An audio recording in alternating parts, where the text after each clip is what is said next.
परमात्मा पाप कर्म दंड को भी काट सकता है। अभी तक जिस भी संत व महापुरुष से मिले, उन्होंने यही बताया कि पाप कर्म फल भोगने से ही समाप्त होगा। वो प्रभु कौन है जो पाप कर्म को काट देता है, वो काल के बंधन से छुड़वा देता है। उसका क्या नाम है, पूजा की विधि क्या है? कृपया अवश्य सुनिए जगत गुरु तत्वदर्शी संत रामपाल जी महाराज के अमृत वचन। सतगुरुदेव की जय। सर्वसंगत से प्रार्थना है, सत्संग प्रारंभ हो रहा है। कृपया सत्संग स्थल पर शांति पूर्वक विराजमान होकर के श्रद्धा से सत्संग सुने। परमेश्वर की प्यारी आत्माओं से पुनर्निवेदन है, सत्संग प्रारंभ हो रहा है। कृपया सत्संग स्थल पर शांति पूर्वक विराजमान होकर के श्रद्धा से सत्संग सुने। सत साहिब सतगुरुदेव की जय। बंदी छोड़ कबीर परमेश्वर जी की जय। बंदी छोड़ गरीबदास जी महाराज जी की जय। स्वामी राम देवानंद जी गुरु महाराज जी की जय हो।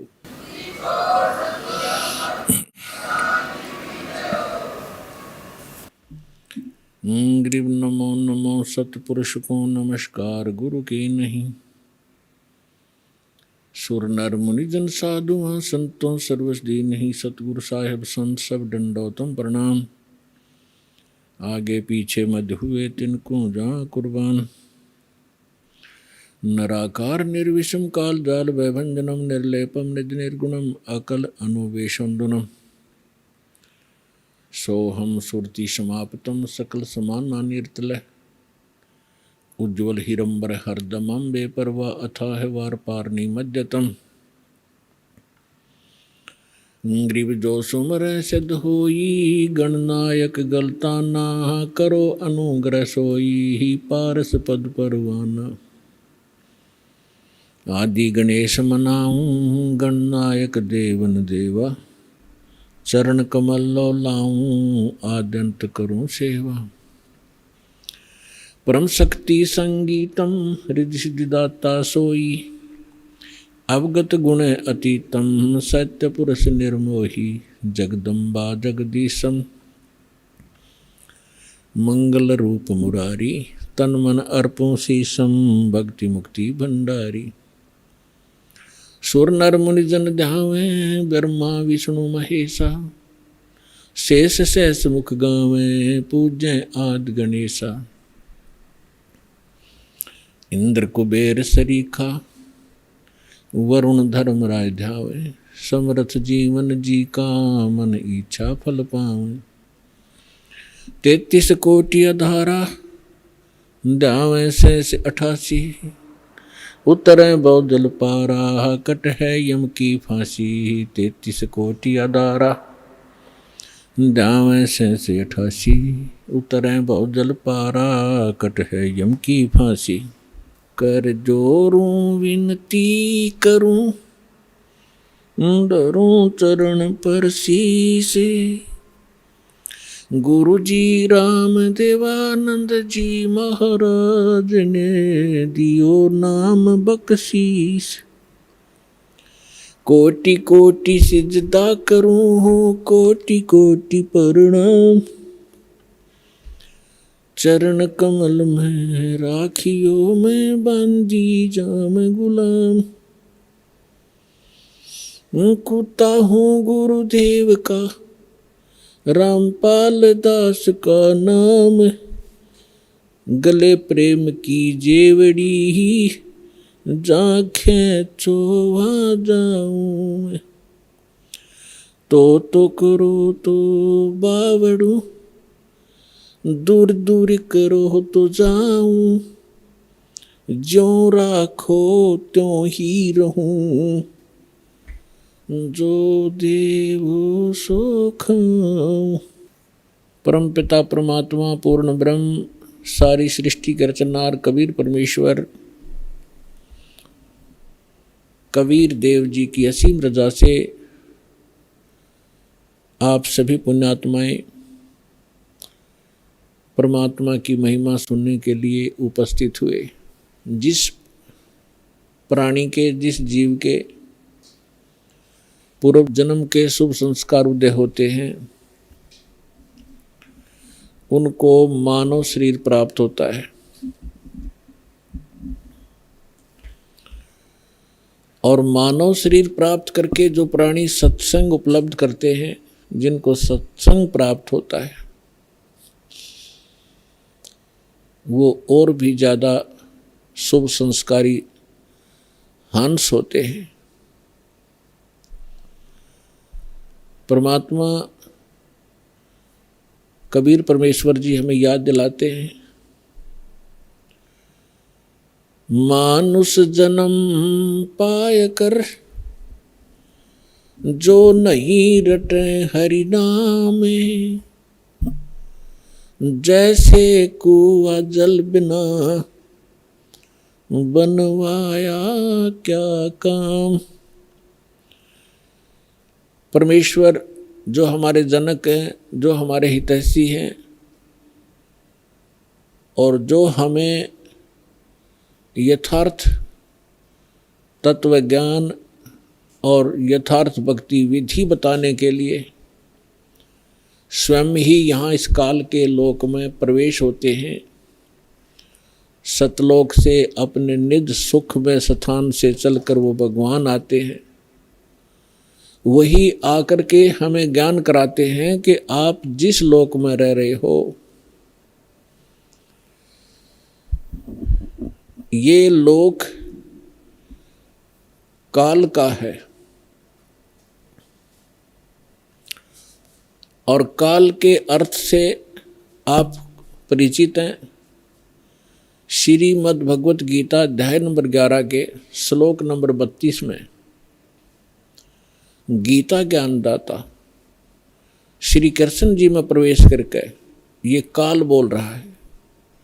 ये कह रहा कि अर्जुन, मैं काल हूँ और सभी लोकों का नाश करने के लिए अब प्रवृत्त हुआ हूँ। अब श्री कृष्ण जी तो पहले ही अर्जुन के साथ थे, तो श्री कृष्ण ये नहीं कह सकते कि मैं काल हूँ और अभी सबको खाने के लिए अब प्रवृत्त हुआ हूँ, अब मैं प्रगट हुआ हूँ। ये काल कौन है, इसके विषय में रह रहकर सत्संग के माध्यम से बताया गया है और बताते रहेंगे। आज थोड़ा सा विषय दूसरा रहेगा। तो श्री कृष्ण जी के अंदर प्रवेश करके ये काल बोल रहा है। ये खुद कह रहा है कि मैं काल हूँ और सबका नाश करने के लिए प्रकट हुआ हूँ। तो इससे सहज समझ में आ सकता है, विचार किया जा सकता है कि जिसको हम भगवान मान रहे थे वो तो काल है, जिससे हम सुख की आशा करते थे उसके पास सुख नाम की वस्तु नहीं है। जैसे कोई अंगारों से, अग्नि से और शीतलता खोजने की चेष्टा करता है तो उसको ज्ञान नहीं है, किसी ने भ्रमित कर रखा है, उसको हाथ जला रहा है रह रहकर। ठीक इसी प्रकार अब तक जितने ऋषि, महर्षि, साधु, संत हुए हैं जो परमात्मा से परिचित नहीं हो पाए, जिनको भगवान मिले नहीं, उन्होंने इस काल को ही परमात्मा जानकर इससे सुख प्राप्ति के लिए हजारों वर्षों तक अपने शरीरों को गला दिया सुख की प्राप्ति में। अब प्रश्न यही उठता है कि जहां अंगारे बरस रहे हों और वहां पर शीतलता की आशा जो करता है तो वो अज्ञानी व्यक्ति होता है। तो अभी तक हम अज्ञानी थे इस काल के लोक में और हम सुख खोज रहे थे।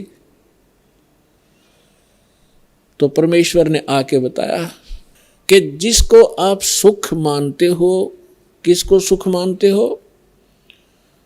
जो निर्धन है वो सोचता है कि धनवान सुखी, धनवान ये सोचता है कि राजा सुखी। धनी सोचता है कि मेरे सामने भी बहुत सी प्रॉब्लम आती हैं, समस्याएं आती रहती हैं, कई चोरी का डर है, कभी कोई टैक्स देना पड़ता है, कभी कुछ करना होता है, तो वो सोचता है कि राजा सुखी। परमात्मा कहते हैं राजा को स्वप्न में भी सुख नहीं होता। राजा लोग अंत में वो सोचते हैं कि स्वर्ग के देवता सुखी होंगे। स्वर्ग के देवता सोचते हैं कि इस इंद्र को सुख घना है, क्योंकि वो देवताओं का राजा है। अब इंद्र की हिस्ट्री कहानी आप पढ़ोगे पुराणों के अंदर, इंद्र जैसा दुखी प्राणी नहीं। इंद्र सोचता है कि ब्रह्मा विष्णु महेश सुखी होंगे, मुझे सुख नहीं, क्योंकि उसको पता होता है जितना निर्धारित समय उसका होता है उसको पूर्ण करने के उपरांत वो फिर 84 लाख योनियों में सबसे पहले गधे की योनि से प्रारंभ करता है अपने 84 लाख प्रकार के कष्टों में, जो प्राणियों के शरीरों में कष्ट उठाने होते। तो उसको रह रह कर वो बात याद रहती है कि इसके बाद मेरी ये हालत होगी, लेकिन उस झूठे सुख को वो छोड़ नहीं पाता, और छोड़ भी दे तो उसके पास विकल्प नहीं कि करूं क्या। ब्रह्मा विष्णु महेश सोचते हैं कि हम सुखी नहीं, क्योंकि उनका इतिहास देखिएगा। आप पुराणों को कभी पढ़ा हो, नहीं तो रिमाइंड करना कभी कभी। अब थोड़ा सा उदाहरण देंगे आपको। जैसे भगवान शंकर जी को हम भगवान माना करते थे, कंप्लीट गॉड मानते थे, मृत्युंजय कालज्य सर्वेश्वर महेश्वर कहा करते थे। इसको हम कहें कुछ भी, लेकिन ये परमात्मा नहीं है, कंप्लीट गॉड नहीं है। उदाहरण के लिए ये सुखी भी नहीं है। कैसे? एक समय विष्णु जी भी सुखी नहीं है। विष्णु अवतार श्री रामचंद्र रूप में राजा दशरथ के घर जन्म लिया, ये सभी हमारे धर्म गुरु भी बताते रहे हैं और इनके लीला, इनकी जीवनी भी बताती है। श्री रामचंद्र उर्फ विष्णु जी कितने सुखी थे आपको खूब पता है। छोटी सी उम्र में विवाह हुआ, विवाह होते ही वनवास हुआ, और वनवास के अंदर उनकी धर्म पत्नी का अपहरण हुआ। रावण के साथ युद्ध हुआ, करोड़ों जीवों का विनाश हुआ। उसके बाद फिर वापस आए, लेकर अपनी धर्म पत्नी सीता जी को घर पे लेकर आए। किसी धोबी के कहने से उनको घर से निकाल दिया, गर्भवती को। पुत्र कहीं, परिवार कहीं और श्री राम कहीं। वो प्राणी सपने में सुखी नहीं हो सकता जिसके बालक दुखी हो कि तो जंगल के अंदर। जिस समय श्री रामचंद्र जी को वनवास प्राप्त था, सीता जी का अपहरण हो चुका था, श्री रामचंद्र जी विलाप कर रहे थे, रो रहे थे सीता जी की खोज में। ऊपर से भगवान शंकर अपने द्वीप से, अपने लोक से श्री रामचंद्र जी अर्थात विष्णु जी को प्रणाम कर रहे थे। ऊपर से पार्वती जी की दृष्टि पड़ी कि ये किसको प्रणाम कर रहे हैं महेश्वर। पूछने पर पता चला कि नीचे जो व्यक्ति रो रहा है, वृक्षों से लिपट लिपट कर रो रहा है, पशुओं से गले मिल रहा है, उनसे पूछ रहा है मेरी सीता कहाँ गई, उसको ये प्रणाम कर रहा है। और उसको विष्णु भगवान का अवतार बता रहा है कि भगवान विष्णु हैं। पार्वती जी को ये बात अच्छी नहीं लगी, उसको विश्वास नहीं हुआ कि सचमुच ये व्यक्ति जो सामने रो रहा है और जिसकी पत्नी का अपहरण हो चुका है, जिस कारण से रो रहा है, तो ये भगवान नहीं हो सकता। पार्वती जी ने कहा कि जो व्यक्ति रो रहा है आप उसको भगवान बता रहे हो, मुझे विश्वास नहीं, मैं तो इसकी परीक्षा लूंगी और सीता रूप बनाऊंगी इसकी पत्नी का, और यदि ये मुझे पहचान लेंगे तो मैं मान लूंगी कि ये भगवान है। भगवान शंकर ने कहा कि आप सीता रूप मत बनाना, यदि आप सीता जी का रूप बना लोगी तो मेरे काम नहीं रहोगी, मेरी माँ के तुल्य हो जाओगी, मैं आपको एज ए वाइफ स्वीकार नहीं करूँगा। फिर उस समय तो पार्वती जी ने कह दिया कि ठीक है, मैं नहीं परीक्षा लूँगी। भगवान शंकर चले गए इधर उधर सैर सपट्टे को। पीछे से पार्वती जी ने सीता रूप बनाया, श्री रामचंद्र जी के सामने खड़े हो गए। उस समय श्री रामचंद्र जी की दिव्य दृष्टि यानी बुद्धि इस काल भगवान ने खोल दी। अपनी तो पत्नी का पता नहीं उसको कि कौन उठा ले गया, और सामने खड़ी पार्वती को पहचान लिया जिसने बिल्कुल as it is Sita ji का रूप बना रखा था। क्या कहा कि हे दक्ष पुत्री माया, आप भगवान शंकर को कहाँ छोड़ाए। इस बात को सुनकर पार्वती जी लज्जित हुई और कहा कि भगवान शंकर आपको ठीक ही प्रणाम कर रहे थे, मैं आपकी परीक्षार्थ सीता रूप बनाकर आई थी। ये कहकर वो चली गई। अब इस कथा से आपको बहुत से परिणाम निकलेंगे, रिजल्ट निकलेंगे, निष्कर्ष निकलेंगे। एक तो कंसेप्ट यही क्लियर करेंगे कि आपके मन में ये शंका उत्पन्न होगी कि श्री रामचंद्र जी ने पार्वती जी को तो पहचान लिया और अपनी पत्नी के विषय में उसको ज्ञान नहीं। ये कारण क्या है? जिसमें आपको ये कारण समझ में आवेगा तो आप समझो अध्यात्म मार्ग पर चल पड़े। इसका कारण है जैसे गीता अध्याय नंबर 7 के श्लोक नंबर 4, 5 और 6 में ये गीता ज्ञानदाता कहता है कि अर्जुन, यहाँ जितने भी मेरे लोक में जितने भी प्राणी हैं, इनमें बलवानों का बल, बुद्धिमानों की बुद्धि मैं ही हूँ, यानी मेरे ही कंट्रोल में है। जब चाहे इनको ओपन कर दूँ, जब चाहे इनको ऑफ कर दूँ, जब चाहे मैं इनको ऑन कर देता हूँ। उदाहरण के लिए एक समय आपने महाभारत खूब सुना होगा, महाभारत का युद्ध भी सुना है खूब। महाभारत के युद्ध के दौरान अर्जुन ने अपने धनुष के माध्यम से इतना नरसंहार किया था और सूरवीर कहलाए थे। एक तीर से 100 व्यक्तियों को मार डालते थे। वही गांडीव धनुष सुप्रसिद्ध था उसका। जिस समय श्री कृष्ण अर्थात विष्णु जी श्री कृष्ण रूप में देवकी के गर्भ में जन्मे थे, उसके बाद उन्होंने श्री कृष्ण रूप में जो का लीला की थी, जीवन व्यतीत किया था, अंत समय में उनकी मृत्यु एक शिकारी के विषाक्त तीर से हुई थी और पांडवों को उसने वहां बुलाया था। अंत समय में पांडवों से श्री कृष्ण जी ने कहा था कि आप इन सभी औरतों को जितनी द्वारका के अंदर हैं सबको अपने साथ ले जाओ। यहाँ पर यादव कोई बचा नहीं है, क्योंकि दुर्वासा जी के श्राप से इंक्लूडिंग श्री कृष्ण जी यादव कुल पूरा नाश हो गया था। छोटा बालक भी नहीं बचा था। नर यादव जो गर्भ में थे, गर्भवती औरतें थी उनके गर्भ में थे। उसके बाद ये वंश पुनः चला है।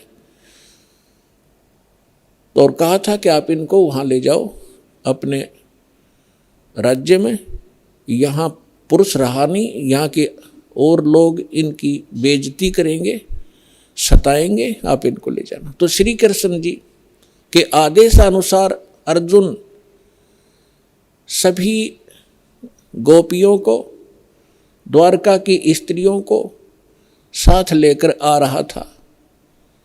रास्ते में भीलों ने, जंगली लोगों ने उनको घेर लिया।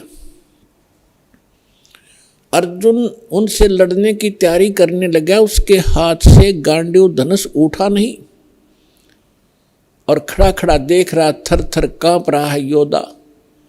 भीलों ने उसको पीटा, औरतों के गहने तोड़ दिए, कुछ औरतों को घसीट ले गए।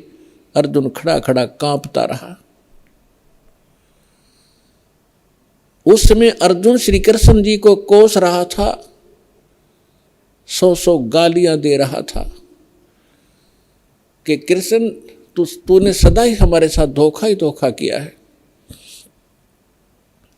जब मुझसे नरसंहार कराना था, युद्ध करवाना था महाभारत का, उस समय मेरे अंदर शक्ति भर दी। एक तीर मारूं था 20 मरे थे। आज वही अर्जुन और वही धनुष, आज मैं इसकी प्रत्यंचा नहीं चढ़ा पा रहा हूं। तो यहां परमात्मा कहते हैं कि जो इस रोग की जड़ है उसका तुम्हें पता ही नहीं। तुम तो श्री कृष्ण को कोस रहे हो। ये काल है जो 21 ब्रह्मांड का स्वामी है। श्री ब्रह्मा, श्री विष्णु, श्री शिव जी के पिता हैं। ये है यहाँ के सारे दुख की मूल। और वो खुद कहता है गीता अध्याय नंबर 7 के श्लोक 5 से लेकर 6-7 में कि मैं बलवानों का बल और बुद्धिमानों की बुद्धि मैं ही हूँ, यानी मेरे कंट्रोल में। अब जब उसने नाश करवाना था महाभारत का, तब तो उसको बल दे दिया, अब स्विच ऑफ कर दिया। अर्जुन खड़ा खड़ा पिट रहा है। ठीक इसी प्रकार श्री रामचंद्र जी को की वहाँ तो बुद्धि खोल दी कि ये सीता नहीं है, पार्वती है। अपनी पत्नी का पता नहीं, उसको उठा कौन ले गया, ऑफ कर दी फिर बुद्धि उसने। तो पुण्यात्माओं, ये काल एक भयंकर जाल है। जब तक आप इसको नहीं समझोगे, ना भक्ति कर सकते, ना यहाँ से निकलने की चेष्टा कर सकते। इसीलिए आपको रह रह कर यहाँ बुलाया जाता है, इस काल के जाल को विस्तार से समझाया जाता है, ताकि आपको डर बने। आप कहाँ रह रहे हो, यहाँ क्या आशा लगाए बैठे हो, किसके लिए सारा दिन भटक रहे हो। एक कोठी बनाऊंगा, एक बंगला बनाऊंगा, कार लूँगा, लड़का बड़ा अफसर बन जाएगा। कल मृत्यु हो जाती है लड़के की या पिता की। आप देख रहे कितने दुर्घटनाएं होती हैं। पीछे केदारनाथ के अंदर हजारों की संख्या में सपरिवार मारे गए ऐसे लोक में, और आप सुख खोज रहे हो। परमात्मा आके हमें बताया करते थे। तो भगवान परमेश्वर ने आके हमें बताया कि इसका एक विकल्प है। वो स्थान न्यारा है, वो भगवान न्यारा है जो कभी दुख नहीं देता। आप अंगारों में और शीतलता खोज रहे हो, आप काल के लोक में सुख खोज रहे हो। अब प्रसंग पर आते हैं कि ब्रह्मा विष्णु महेश भी सुखी नहीं। अब उधर से जब भगवान शंकर को पता लगा कि काल के हाथ में बुद्धि, उसने बुद्धि ऑन कर दी। शंकर भगवान की दिव्य दृष्टि से देखा और अपनी पत्नी से पूछा कि तू क्या सीता रूप बनाकर गई थी तू? तो उसने मना कर दिया कि नहीं, मैं नहीं गई भगवान, मैं नहीं गई। कि झूठ बोलती है तू झूठ बोलती है।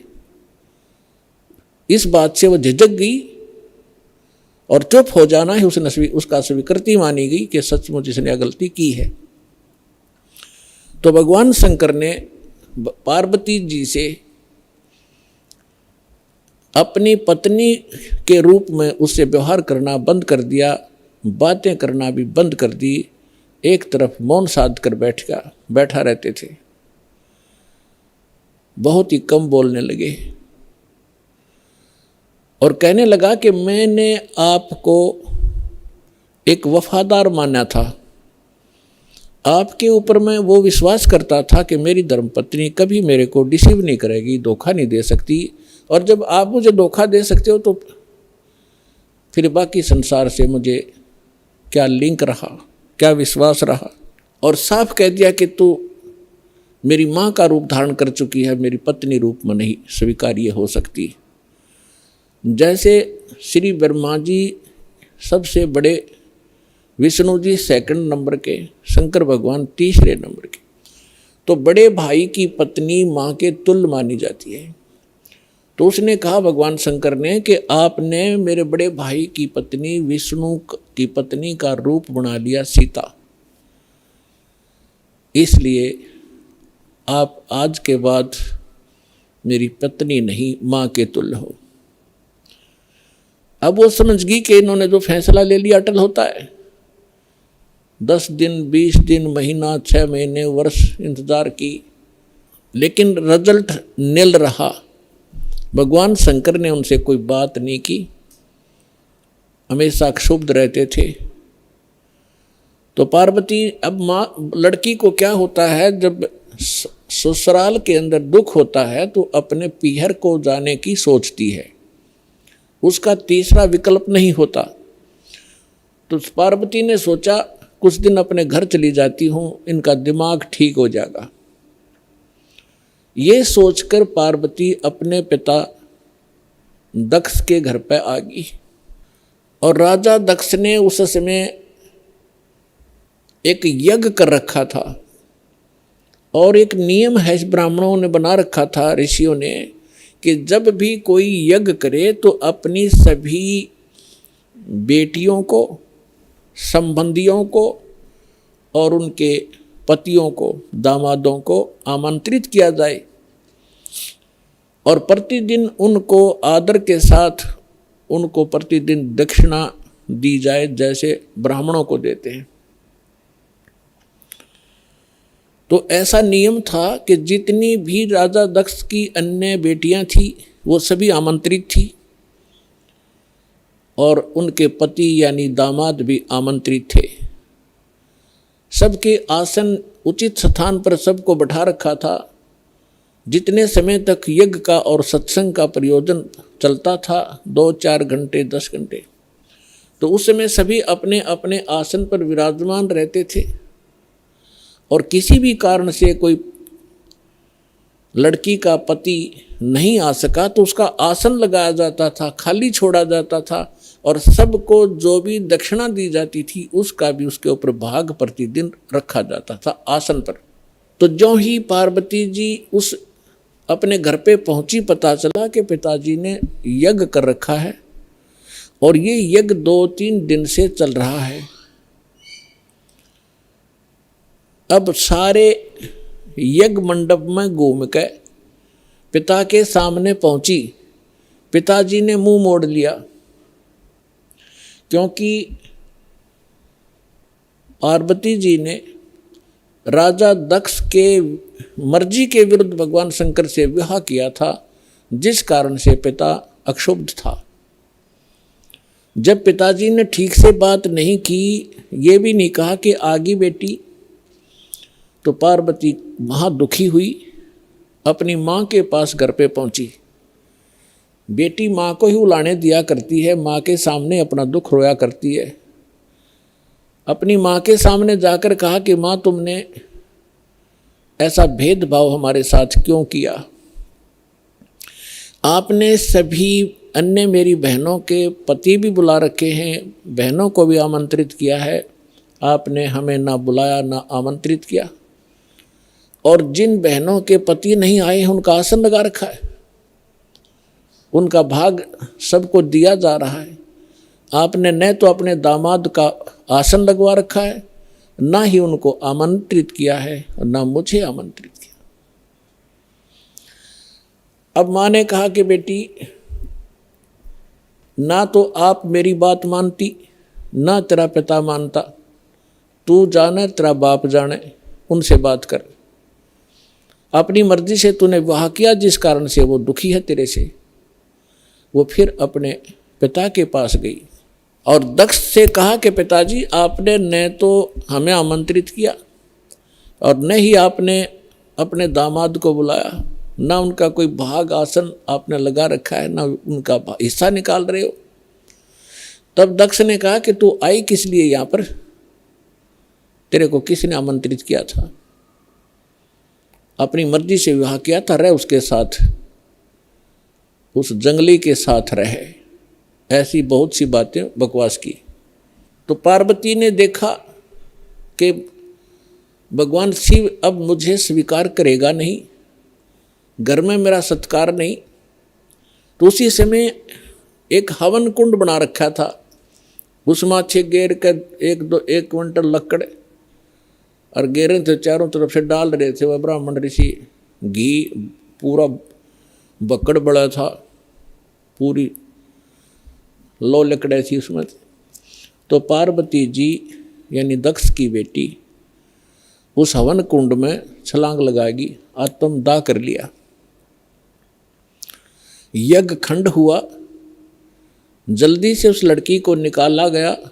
तब तक उसका मांस जल चुका था, मर चुकी थी, अस्थि शेष रह गई थी, हार्ड शेष थी। लंबी कथा है, हम जिस उद्देश्य से ये कथा सुना रहे हैं उसी को लेंगे।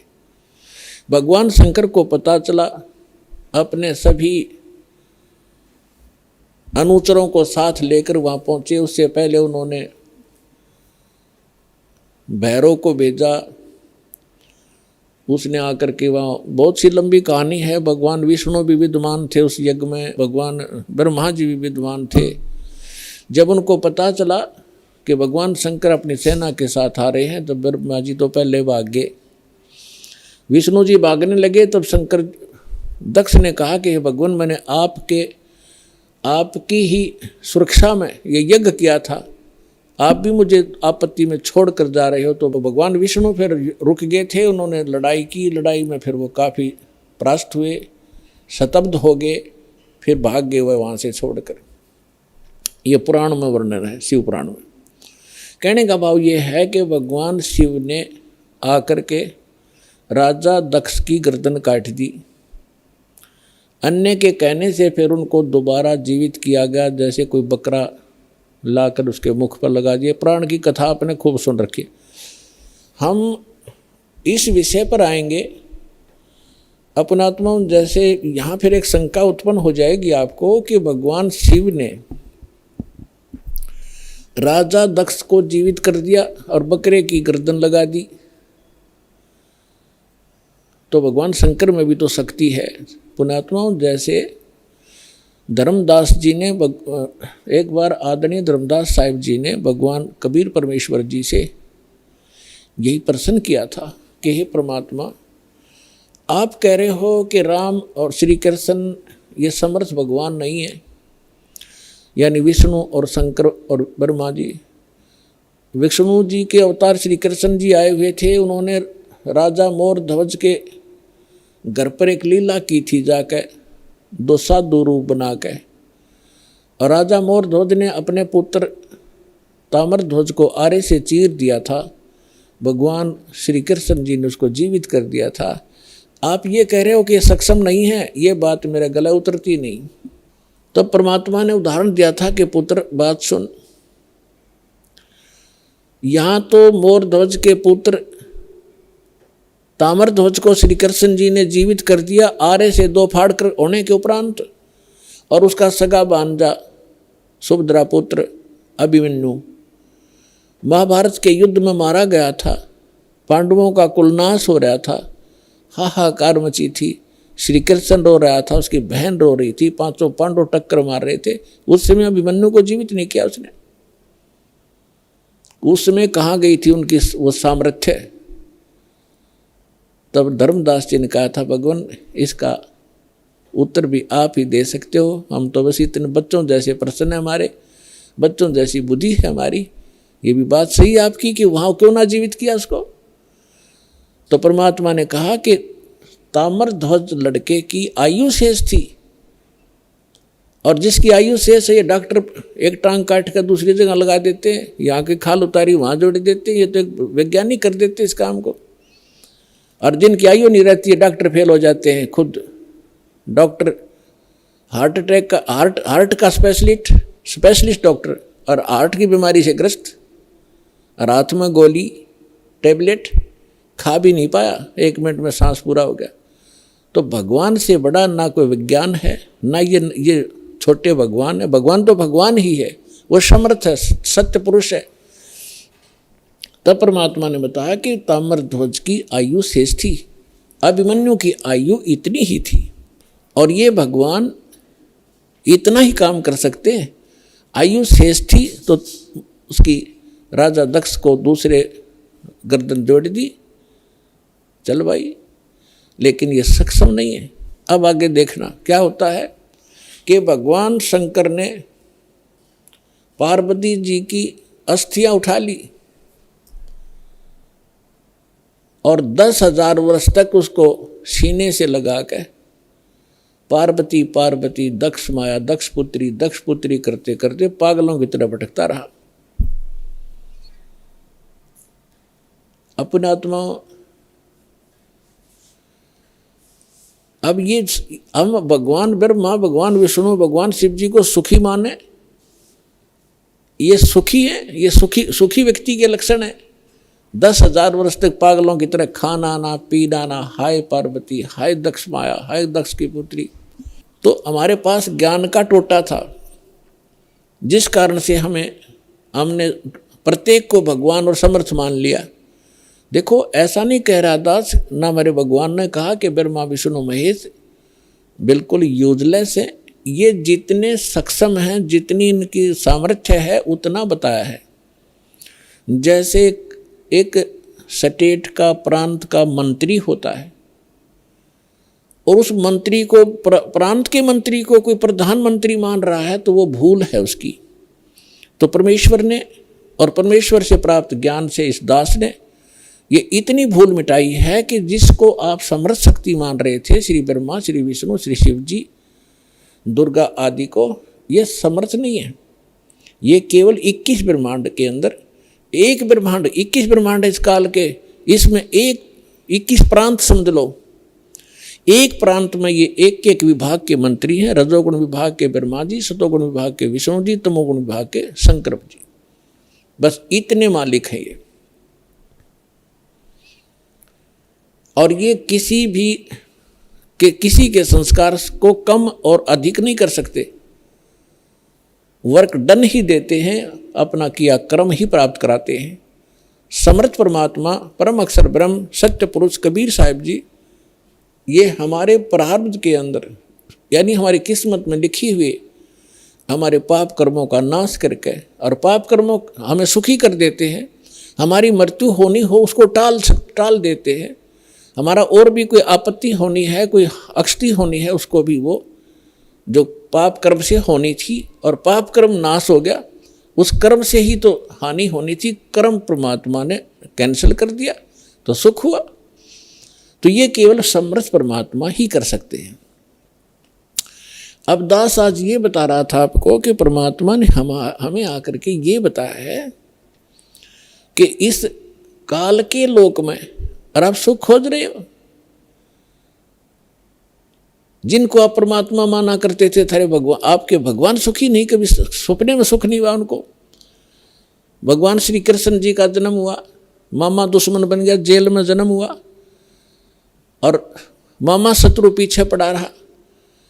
कभी जरा सिंह मारने आ रहा है, कभी शिशुपाल लठ उठा रहा है, कभी जरा सिंह, कभी काल्यवन आ गया। आखिर में भगवान ने, यानी ये 3 लोग का जो इतना सामर्थ्य है इस मालिक ने, अपने को राहत प्राप्त करने के लिए कि शायद कुछ सुख का सांस मुझे आ जावे, मथुरा छोड़ दी और द्वारका बनाई। बहुत दूर जाके जंगल होते थे पहले, बीच में बिल्कुल कट ऑफ हो जाता था, पता भी नहीं लगता था कहाँ चले गए लोग। द्वारका समुद्र के अंदर एक टापू में जाकर अपना जीवन निर्वाह किया। और अंत कैसा हुआ श्री कृष्ण जी का? अब भगवान सूक्ष्म वेद में बताते हैं, एक समय द्वारका के किनारे, द्वारका की बनी में, एक तो होता जंगल, एक होती है बनी यानी स्मॉल फॉरेस्ट, छोटा जंगल जो गांव के नगर के आसपास होता है, उसको बनी बोलते हैं। तो वहां बनी में जाकर दुर्वासा ऋषि बैठ गए और दुर्वासा ऋषि के विषय में बहुत प्रसिद्धि थी, उसका बड़ा बोलबाला था, वेल नोन हो रहे थे कि भूत भविष्य और वर्तमान के वे पूर्ण ज्ञाता है। और उस समय यादव 56 करोड़ हो गए थे संख्या में, 56 करोड़ द्वारका के अंदर रहने वाले। और भगवान श्री कृष्ण जी ने कुछ एक ऐसे शरारती तत्वों को मार डाला था जिस कारण से वो हीरो पा के गए थे। प्रत्येक के हृदय में ये हो गया था कि इनसे ताकतवर पृथ्वी पर कोई नहीं। जिस कारण से यादव अभिमानी हो गए थे, वो साधु संतों की अब जो सत्कार करना भी छोड़ गए थे, उनके साथ बदतमीजियाँ करना शुरू कर दिया था। इसी बहम में उनका वो टाइम आ गया नाश होने का। अहंकार पुण्यात्माओं कोय कर लियो, अंत में उसको बहुत भारी चोट लगेगी। जीव ही रहना चाहिए, जीव को अपनी औकात का पता लगा रहना चाहिए ताकि वो आधीन बनकर रहे। आधीनी के पास है पूर्ण ब्रह्म दयाल, मान बड़ाई मारियो बेअदबी सिरकाल। विभीषण का भाग बडेरा, दासातन आया तिस डेरा, दासातन आया विश्वे बीसा, अर्ता को लंक देई बख्शीसा। ये उदाहरण देकर समझा रहे हैं परमात्मा के अधीन व्यक्ति के साथ भगवान होता है, और यहाँ के जो झूठे मूठे सुख हैं वो भी उस अधीन और भक्त को ही प्राप्त हुआ करते हैं। रावण ने कितनी भक्ति की, सिर भी काट कर चढ़ा दिए, लेकिन अभिमान नहीं गया। जिस लंका को वो रखना चाहता था उस लंका को से भी हाथ धोना पड़ा अंत में उस अहंकारी प्राणी ने, और एक अधीन बनकर भगवान की भक्ति करता था। परमात्मा आए हुए थे, मुनिंद्र नाम से आए थे त्रेता युग में, जब मंदोदरी और विभीषण परमात्मा के शिष्य हुए थे। और परमात्मा के ज्ञान से आधीनी आती है, आधीनी शिक्षा पर सभी भगत के गुण संपन्न होते हैं, और जिसके अंदर भगत के गुण है वह भगवान रहता है। जिस कारण से विभीषण को वो लंका भी प्राप्त करवाई दाता ने, और रावण उस लंका को रख नहीं सका। वो भक्ति भी करता था लेकिन अभिमान नहीं कहा। तो कहने का भाव ये है कि इस सत्संग से आपको हर एक पहलू पर रोशनी दी जाएगी, ताकि आप परमात्मा के इस तत्व ज्ञान की रोशनी से कहीं ठोकर ना खावें, कहीं गिर ना जावें, अपना काम ना बिगाड़ लें। ये फाउल पॉइंट आपको गिनवाए जा रहे हैं भक्ति के अंदर जो होते। तो यहाँ परमात्मा कहते हैं कि आदीनी के पास है वो पूर्ण ब्रह्म दयाल, मान बड़ाई मारियो हो बेअदबी सिरकाल। विभीषण का भाग बडेरा, के बड़भागी था विभीषण, के दासातन आया तिसनेड़ा, के उसके पास आधीनी आई। विभीषण का भाग बडेरा, दासातन आया तिसनेड़ा, दासातन आया विश्वे बीसा, जाको लंक दई बख्शीसा। ऐसा दासातन है भाई, लंक बख्शते वार न लाई। फिर परमात्मा कहते हैं कि उस नम्र आत्मा विभीषण भगवान की सतभक्ति करता था, तो यह झूठा सुख भी अगर तुम्हें चाहिए तो भी इस तरीके से मिलेगा। अधीन रहो, जब तक रहो आपको सुख का सांस रहेगा और फिर मोक्ष प्राप्त हो जाएगी। अब हम आते हैं उसी प्रसंग पे कि यादव सभी भगवान श्री कृष्ण जी की आड़ में अहंकारी हो गए, साधु संतों का सत्कार त्याग दिया, उनके साथ मजाक करने लगे। तुम क्या हो, तुम भटकते फिरते हो जंगल में, हैं अपना कोई धंधा करके क्यों नहीं खाते हो, इस तरह की भाषा बोलने लगे। उस समय दुर्वासा जी उस बनी में जाकर बैठ गए, द्वारका के बाहर थोड़ी सी दूरी पे। और द्वारका के अंदर इस बात की एक ऐसी रूमर चली, चर्चा का विषय बना कि एक महापुरुष आए हैं दुर्वासा जी, बड़े पहुँचे हुए संत हैं और भूत भविष्य और वर्तमान की सब जानते हैं। श्री कृष्ण जी के पुत्र प्रद्युम्न और उसके साथियों ने मिलकर एक कुबद सूझी, उन्होंने एक फैसला लिया कि भाई ऐसे सुन रहे हैं कि ये दुर्वासा जी बड़े पहुँचे हुए महापुरुष हैं और भूत भविष्य की सारी जानते हैं, इसकी परीक्षा लेते हैं। उन्होंने क्या किया कि प्रद्युम्न को, श्री कृष्ण जी के पुत्र को, एक स्त्री का स्वांग करवा दिया, स्त्री के कपड़े बना दिए और एक गर्भवती स्त्री का स्वांग बना दिया। पेट के ऊपर एक कढ़ाया, जैसे छोंक छांक लाने की छोटी सी कढ़ाई हो घर में रसोई में, एक छोटी सी कढ़ाई पेट का बांध दी और ऊपर के उसके लोग गड़ बांध दिया रुई सी, फिर कपड़ा बांध दिया और ऊपर के और ताले कपड़े पड़ा दिए और मुंह ढक लिया, घूंघट काट के चल पड़ी। 10-12 उसके साथ और जो शरारती स्कीम बना कर गए थे वो गए। दुर्वासा जी के पास जाकर उन्होंने कहा कि भगवान प्रणाम हो ऋषि जी को, हम आपके पास एक समस्या लेकर आए हैं। दुर्वासा जी ने पूछा, बोलो भाई क्या है तुम्हारी समस्या? कि ये व्यक्ति और ये इसकी पत्नी, इनके विवाह को 10-12 वर्ष हो गए थे ऋषि जी, अब भगवान ने दया बख्शी है या गर्भवती हुई है और ये उतावले हो रहे हैं। आपके बारे में सुना है कि आप भूत भविष्य और वर्तमान की सारी जानने वाले हो, तो ये आपसे ये पूछना चाहते हैं कि इसका लड़का होगा कि लड़की? अब दुर्वासा जी ने अपनी दूरबीन ला के देखा, देव दृष्टि, उसे वो समझ गया कि बकवास कर रहे हैं रामजादे। लाल आँख करके और ठाया चिमटा ने बोला, यादव कुल का नाश होगा, इससे तुम्हारा ना सर्वनाश होगा यादव कुल का, भाग जाओ रामजादो, तुम क्या कर रहे हो? और ये तो भाग लिए बालक, आगे थारा नाश होगा इससे। अब वो बच्चे भाग आए गाँव में। बच्चा तक ये था, पोता लड़का हो रहा था निरुद्ध, उसका परिधुम बन गए। बाकी कुबत तक कभी भी ये जो बुरा कर्म होता है आदमी को किसी न किसी एज में दुख जरूर देगा। तो नगर में जब आए उन्होंने सबको बताया कि ऐसे ऐसे हम गए थे। दुर्वासा जी तो सचमुच जान गए, वो तो सचमुच जानकार है। उन्होंने बता दिया कि ये गर्भवती नहीं है और तुम्हारा नाश होगा, जिससे तुमने गर्भ बना रखा है इसका, इससे तुम्हारा नाश होगा। तो गांव के जो मुखिया और बुद्धिमान से व्यक्ति बुजुर्ग थे, उनको चिंता बनी कि बच्चों ने तो बकवाद कर दी और उसने श्राप दे दिया, सारे मरेंगे तब। तो उनमें से कुछ कहने लगे कि हमारे सिर पर भगवान श्री कृष्ण बैठे हैं। वाह भाई वाह, ये भी कोई डर की बात है, चलो उसके सामने उनसे प्रार्थना करते हैं। अब श्री कृष्ण जी के पास गए।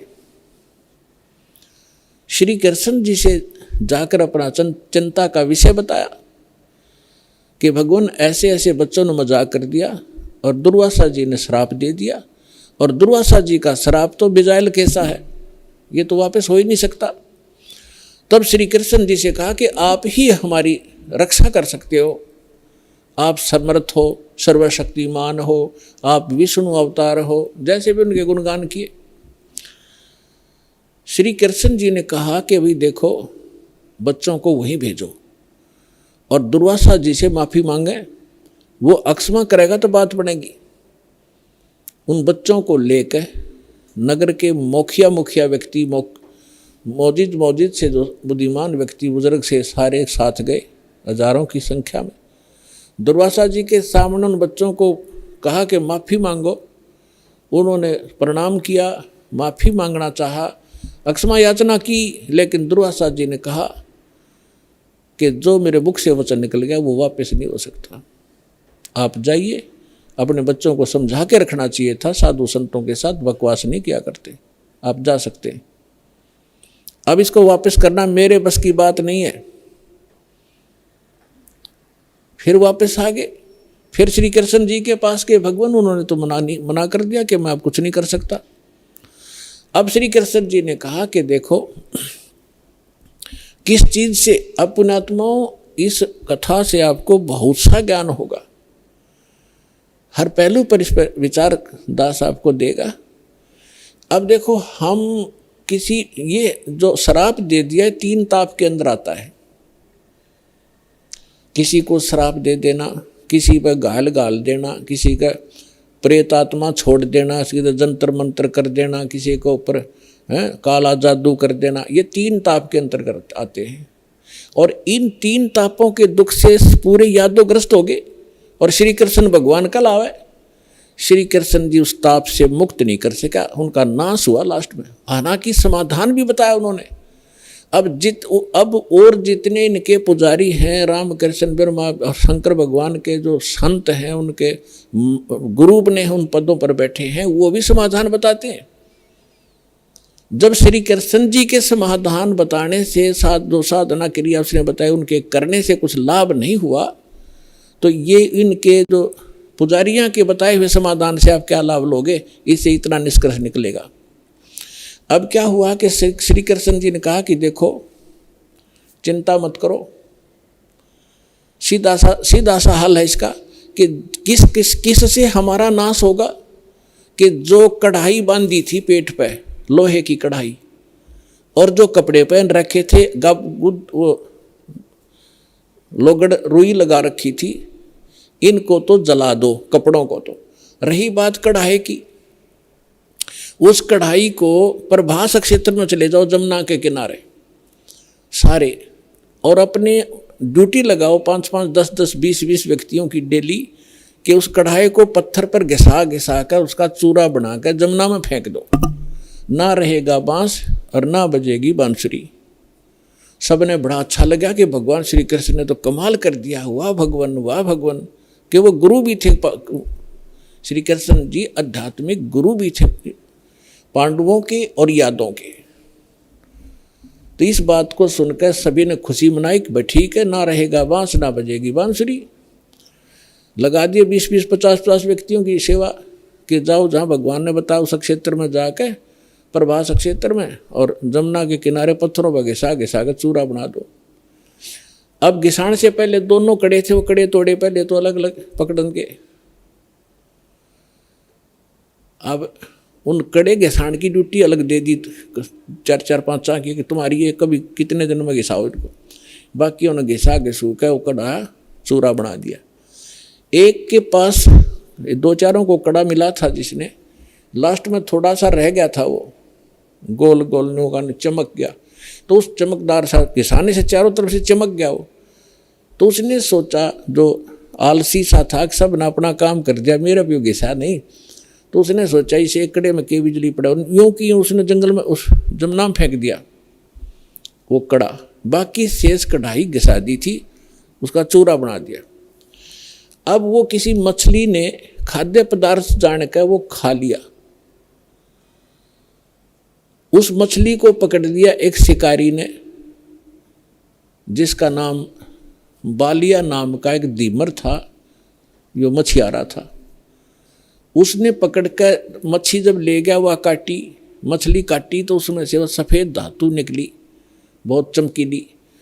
तो शिकारी ने सोचा कि ये हो ना हो कोई अच्छी फौलाद होगी या कोई चांदी ना हो। वो लेके गया सुनार के पास। सुनार कहने लगा भाई ये चांदी नहीं है, ये तो अच्छा फौलाद अच्छा है। वो लोहार के पास ले गया। लोहार ने कहा कि बहुत अच्छा इस्पात है और इसका क्या बनाऊं। तो शिकारी ने कहा कि मेरे इस तीर का आगे का एरो बना दे, मेरे सर के ऊपर डाल दे, इसने बना के विषाक्त बना देना। तो उसका तीर के जो बाण होता है तीर का, उस बाण के आगे एक गोल एरो होता है तीखा, ताकि वो पशु पक्षी के जाके सीधा लगे, मार दे उसको। तो वो विषाक्त बनवा लिया। उधर से कुछ दिनों के बाद उधर से जिन्होंने वो चूरा फेंका था जमुना में, उसका घास उग गया, जैसे डाब कुश, जैसे कुश होती है ना, कुशा की तरह, और जैसे ईख देखा हो, ईख जैसे पत्तों का, और तेज धार के पत्ते उसके, जैसे आपने हमें मालूम है कि जैसे कई बार डाब होती है जिसको कुश बोलते हैं, कुशा, उसके इतने तीखे पत्ते होते हैं, उंगली का लपेटा आ जाए तो उंगली काट देता, वो आधे से ज़्यादा काट देता, आधी, इतने तेज पत्ते होते हैं। लेकिन वो तो दुर्वासा के श्राप से शापित था, वो एक ऐसा घास उग गया। उधर से क्या हुआ, कुछ दिनों के बाद, 1 वर्ष 2 वर्ष 4 वर्ष के बाद क्या हुआ, आपस में द्वारका के अंदर झगड़े शुरू हो गए। छोटे बड़े की लाज रही नहीं, थोड़ी सी बात पर मार काट मचा दी, थोड़ी सी बात पर कत्लेआम करने लग गए। फिर गांव के लोग पहले धार्मिक बहुत होते थे, अभी तक हुआ करते थे। गांव के अंदर कोई भी आपत्ति होती थी, साधु संतों से उसका विकल्प, उसका समाधान चाहा करते थे कि किसी तरह शांति हो नगर में। तो उनके पास तो श्री कृष्ण ही थे final, first and final, last and final. Shri Krishna ji के पास गए। श्री कृष्ण जी से बताया कि भगवान पता नहीं नगर में क्या बढ़ गया, क्या घुस गया नगर के अंदर, कोई किसी की बात सुनने को तैयार नहीं, बड़े छोटे की लाज रही नहीं। जरा सी बात होती है लट्ठम लट्ठा कतलेआम होने लगे। भगवान कोई दया बख्शो, कोई समाधान बताओ इसका। तो श्री कृष्ण जी ने क्या समाधान बताया कि अभी तुम्हारे ऊपर दुर्वासा जी का जो श्राप है वो प्रभावी हो गया, वो फल रहा है। तो बड़े चिंतित हुए। पहले तो भगवान ने समाधान बताया था कि इस सारे ने घिसा घिसू का चूरा बना कर डाल दो जमुना में, ना रहेगा बांस ना रहेगी बजेगी बांसुरी। जब वो इस बात से संतोष पाया था लोगों ने कि चलो हो गया समाधान, और आज फिर श्री कृष्ण जी वही कह रहा है कि दुर्वासा जी का श्राप तुम्हारे ऊपर फल रहा है। अब वो उनके मुंह की तरफ देख रहे हैं, लेकिन हमारी बुद्धि इतना काम नहीं करती। जैसे हम भी ऐसे ही दुखी थे, पहले जाते थे किसी गुरु के पास, वो कुछ अपना दुख लेकर वो कुछ समाधान बताता था, फिर दूसरी बार कुछ और समाधान बताता था, तीसरी बार कह देता था ये तो तेरे भाग में है, तेने भोगना ही पड़ेगा। फिर पहले डले क्यों ढुआ रहा था ये। ऐसे ही ये सब का यही स्थिति है। तो श्री कृष्ण जी ने पहले ये कहा था, फिर कह रहा है कि अब तो ये भोगना ही पड़ेगा तुम्हें। अब ये वो फल गया। तो फिर समाधान पूछा कि भगवान फिर आप समाधान बताओ।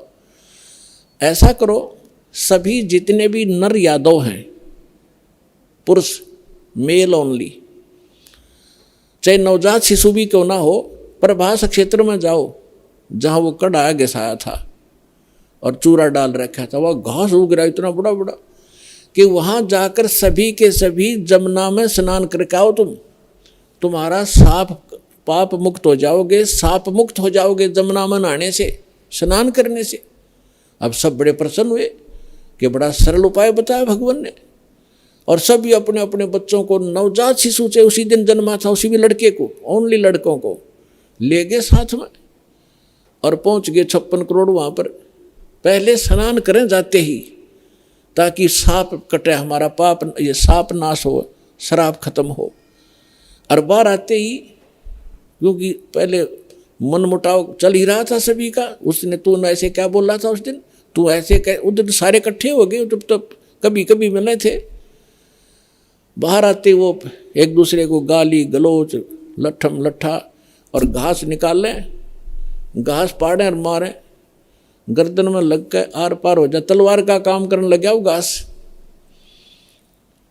और 56 करोड़ यादव कटका मर गए थे वहाँ साप नाश करान, अपना नाश कर लिया वहाँ जाके।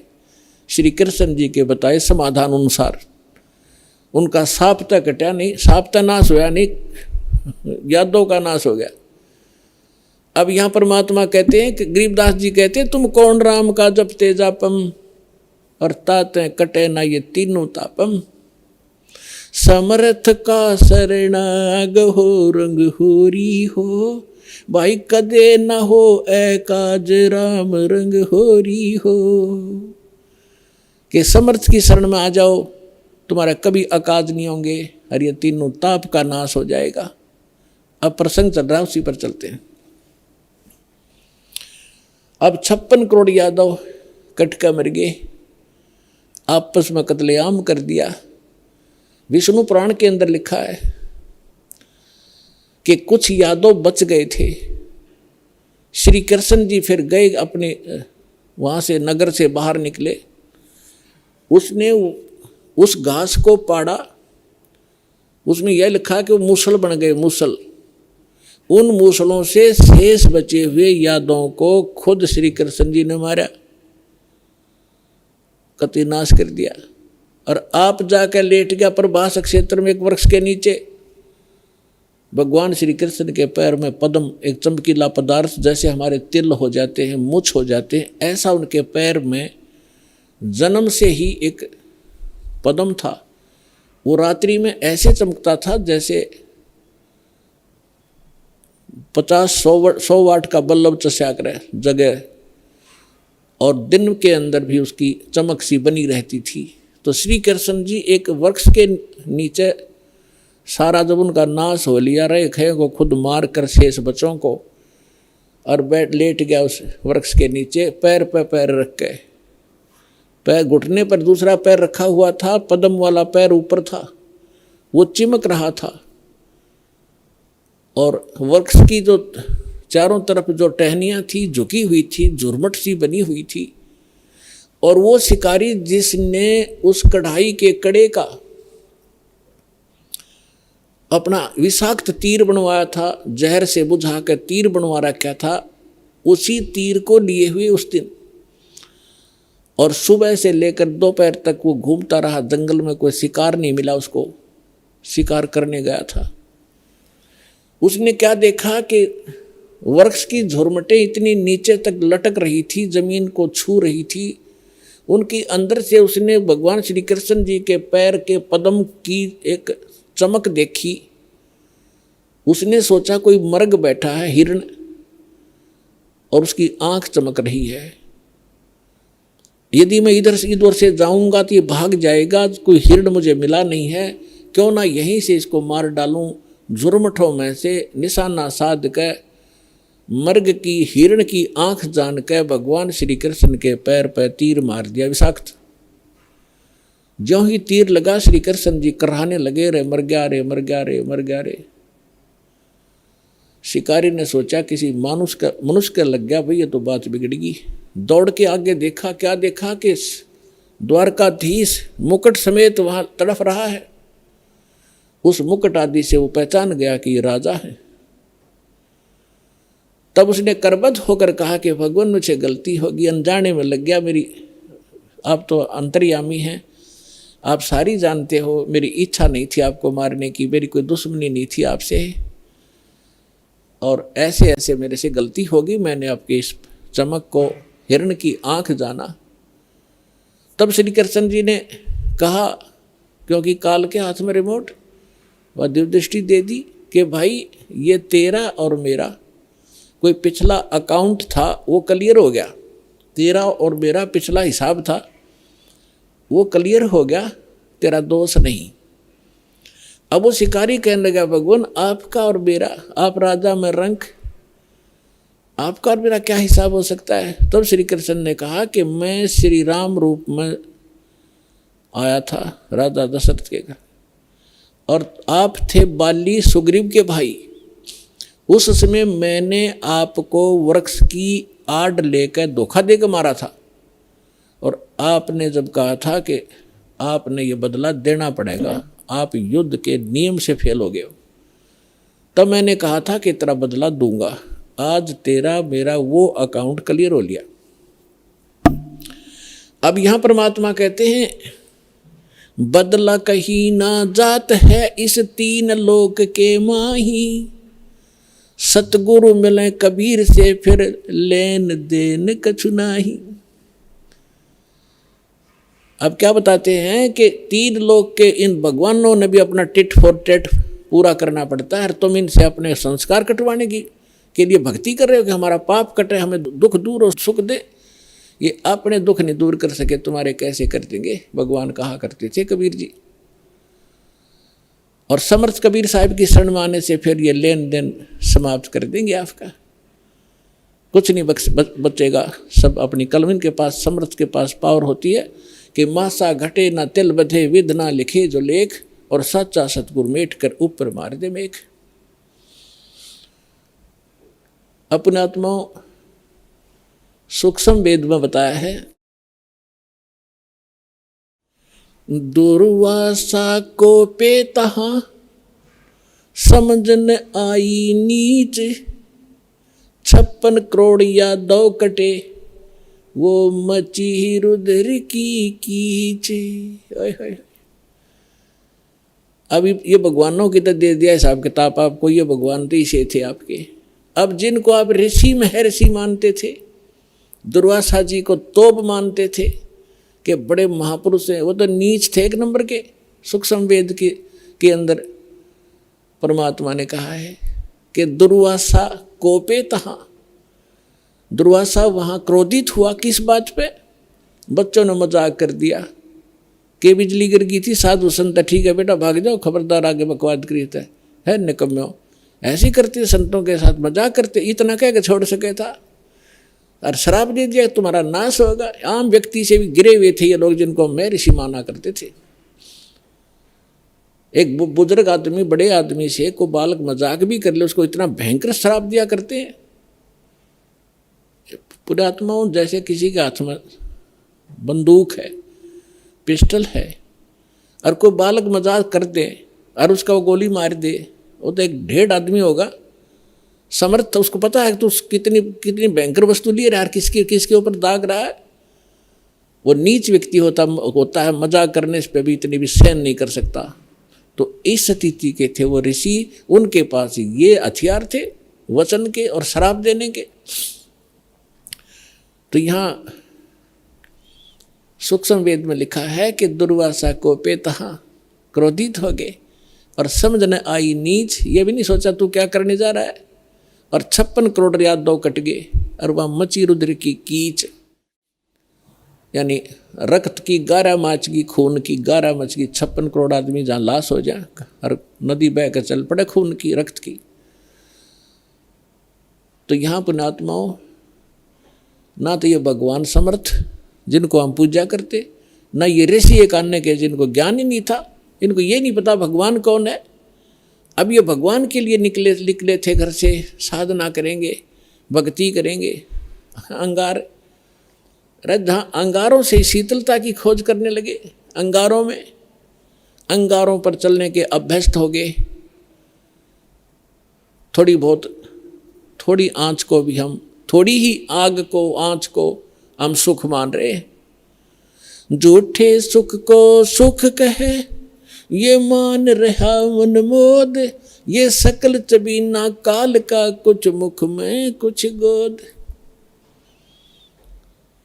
परमात्मा क्या कहते हैं, भाई तन दर सुखिया कोई न देखा, जो देखा सो दुखिया हो, उदय अस्त की बात करे मन, सबका किया विवेका हो, सबका किया विवेका हो। तन दर सुखिया कोई न देखा, जो देखा सो दुखिया हो, उदय अस्त की बात करे मन, सबका किया विवेका हो, सबका किया विवेका हो। भाई घाटे बाधे सब जग दुखिया, के गृहस्थी बैरागी हो, घाटे बाधे सब जग दुखिया, के गृहस्थी बैरागी हो। सुख देव ने दुख के डर से, गर्भ में माया त्यागी हो, गर्भ में माया त्यागी हो। तन दर सुखिया कोई न देखा, जो देखा सो दुखिया हो, उदय अस्त की बात करते हैं मन, सबका किया विवेका हो, सबका किया विवेका हो। भाई जंगम दुखिया योगी दुखिया, तपस्वी को दुख दूना हो, जंगम दुखिया योगी दुखिया, तपस्वी को दुख दूना हो। आशा तृष्णा सब में व्यापे, कोई महल न सुना हो, कोई महल न सुना हो। तन दर सुखिया कोई न देखा, जो देखा सो दुखिया हो, उदय अस्त की बात करते हैं मन, सबको किया विवेका हो, सबका किया विवेका हो। भाई साच कहूँ तो जग न माने, पर झूठ कही ना जाई हो। साच कहूँ तो ये जग न माने, पर झूठ कही ना जाई हो। ये ब्रह्मा विष्णु शिव जी दुखिया, जिन ये राह चलाई हो, जिन ये राह चलाई हो। तन दर सुखिया कोई न देखा, जो देखा सो दुखिया हो। उदय अस्त की बात करते हैं मन, सबका किया विवेका हो, सबका किया विवेका हो। भाई सुरपति दुखिया भूपति दुखिया रंक दुखी बपरीती हो। सुरपति दुखिया भूपति दुखिया रंक दुखी बपरीती हो। कहे कबीर और सब दुखिया एक संत सुखी मन जीती हो। संत सुखी मन जीती हो। तन दर सुखिया कोई न देखा जो देखा सो दुखिया हो। उदय अस्त की बात करते हैं मन सबको किया विवेका हो। सबका किया विवेका हो। सुरपति दुखिया भूपति दुखिया रंक दुखी बपरीती हो। सुरपति दुखिया भूपति दुखिया रंक दुखी बपरीती हो। कहे कबीर और सब दुखिया एक संत सुखी मन जीती हो। संत सुखी मन जीती हो। तन दर सुखिया कोई न देखा जो देखा सो दुखिया हो। उदय अस्त की बात करते हैं मन सबका किया विवेका हो। सबका किया विवेका हो। पुणात्माओं, सौभाग्य आपका और धन आपके माता पिता जिनसे जन्म हुआ। आपको वो अनमोल वचन सुनने को मिल रहे हैं जो इन ब्रह्मा विष्णु महेश को भी छींट भी नहीं लगी थी इस ज्ञान की, जो आपके ऊपर वर्षा कर दी भगवान ने। कभी सीडी के माध्यम से, कभी सत्संग के माध्यम से, कभी चिप के माध्यम से परमात्मा आपकी आत्मा पर वर्षा कर रहे हैं। और इस ज्ञान से एक बार परिपूर्ण हो जाना, आप देखना फिर भगवान यहाँ भी सुख देगा और सतलोक में जाओगे जहाँ कभी मृत्यु नहीं होती, कभी वृद्ध अवस्था नहीं आती, किसी चीज़ का अभाव नहीं वहाँ पर। अब जो प्रसंग चल रहा है, जिस लोक में आप रह रहे हो ये अंगार बरस रहे हैं और जहाँ अंगार थोड़े से कम हैं, हल्की आग वाले, हम उनको सुख मान बैठे हैं। अब क्या बताते हैं कि घाटे बाधे सब जग दुखिया और के गृहस्थी बैरागी हो। अब देखो पुणात्माओं, परमात्मा पाने के लिए जिसने घर त्याग दिया हम उसको बैरागी मानते थे, सन्यासी मानते थे।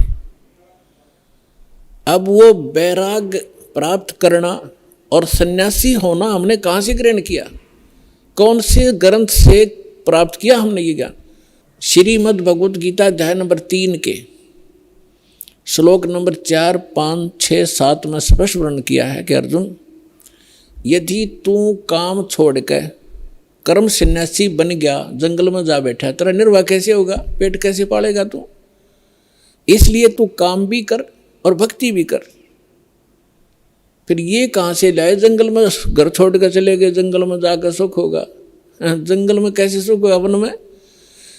अब घर में सारी सुविधा आपको, समय पर रोटी मिल रही है, झोपड़ी है, मकान है, जैसा भी आपको सुविधा क्रमानुसार मिली है उसमें संतोष करो और उसमें बैठ कर अपना भक्ति करो।